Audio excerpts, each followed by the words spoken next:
আরে দেখুন দেখুন, এই মেয়েটি আজকে একটা মজার রেসিপি করতে চলেছে। কি মজার রেসিপি করতেছে সেটা জানতে হলে আমাদের ভিডিওটি দেখতেই থাকুন এবং আমাদের চ্যানেলটি সাবস্ক্রাইব করে দিন। এই মেয়েটি এই ডাবের ভিতরে দিয়ে এই নুডলসটিকে রান্না করবে, তা কিন্তু সে পারতেছে না, কারণ এই নুডলসটা অনেক বড় ছিল।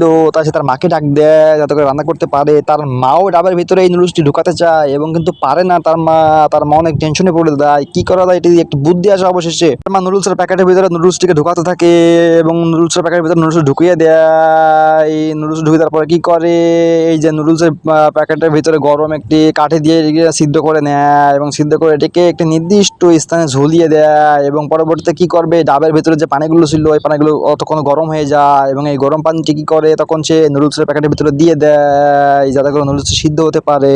ওয়াও, সুন্দর মতো এটা দিতেই থাকে। নুডলসের প্যাকেটের ভিতরে পানি যাওয়া শেষে তারা ডাবটিকে ফেলে দেয় এবং কিছুক্ষণ তারা অপেক্ষা করতে থাকে। অপেক্ষা করার পর দেখে কি, ওয়াও, নুডলসগুলো সুন্দর মতো সিদ্ধ হয়ে গেছে এবং সে প্যাকেটটিকে নিয়ে চলে আসে এবং প্যাকেটটিকে নিয়ে এসে সেটিকে কি করে তারা কলার পাতার উপরে ছেড়ে দেয়। আমাদের চ্যানেলটি সাবস্ক্রাইব করে দিন দয়া করে। এরপরে কি করে, এই নুডলসের উপরে তারা মশলা ছিটিয়ে দেয় এবং মশলা ছিটিয়ে সুন্দর করে কাঠি দিয়ে দুইটা কাঠি নেয়। দুইটা কাঠি নিয়ে কি করে তারা এটাকে নাড়াতেই থাকে। কাঠি নিয়ে নাড়ানোর পরে কি হয়, এটা অনেক সুস্বাদু হয়ে যায় এবং ওয়াও দেখুন কি সুন্দর সুস্বাদু হয়ে